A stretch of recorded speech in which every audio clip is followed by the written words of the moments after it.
আল্লাহ তাআলা বান্দাদেরকে মাফ করার জন্য প্রস্তুত, কিন্তু আমরা বান্দারা মাফ চাওয়ার জন্য প্রস্তুত নয়।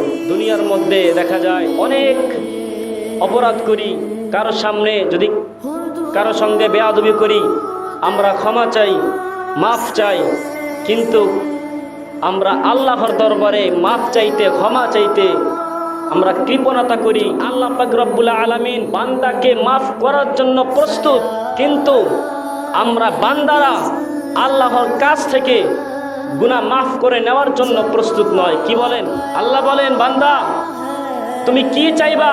তোমার গুনাহ বেশি হয়ে গিয়েছে, তুমি আমি আল্লাহর দরবারে ক্ষমা চাও, আমি আল্লাহ ক্ষমা করে দেব। কিন্তু আমরা বান্দারা ক্ষমা চাই না।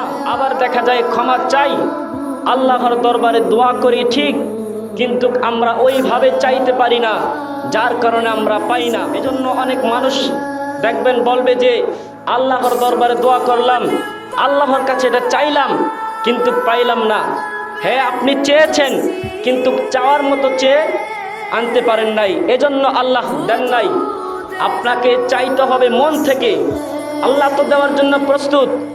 আল্লাহ দয়াময়, আল্লাহ বান্দাদেরকে রহমত করেন। আল্লাহ ডেকে ডেকে বলেন, হে বান্দা তোমরা কি গুনাহ মাফ করতে চাও না? তোমরা কি আমি আল্লাহর দরবার থেকে তোমাদের গুনাহ মাফ করাতে চাও না? বান্দারা বলে, আল্লাহ আমি ব্যস্ত। আল্লাহ বলেন, বান্দা আমি আল্লাহর কাছে চাও, আমি আল্লাহর ইবাদত করো। বান্দা বলে, আল্লাহ আমি ব্যস্ত।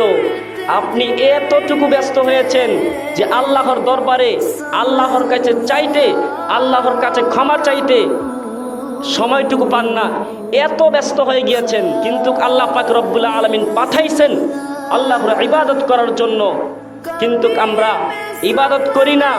যদি বলি নামাজ পড়েন না কেন, এই কাজ সেই কাজ, আপনি সারা 24টা ঘন্টায় কাজে থাকেন, কিছুক্ষণ কি আল্লাহর জন্য সময়টা রাখা যায় না? মেন উদ্দেশ্য আল্লাহ ইবাদত করার জন্য পাঠাইছেন। আল্লাহ তো আপনাকে কাজ করার জন্য নিষেধ করেন নাই। কি বলেন, নিষেধ করেছেন? না, নিষেধ করেন নাই। কাজ করবেন, আল্লাহর ইবাদত করবেন।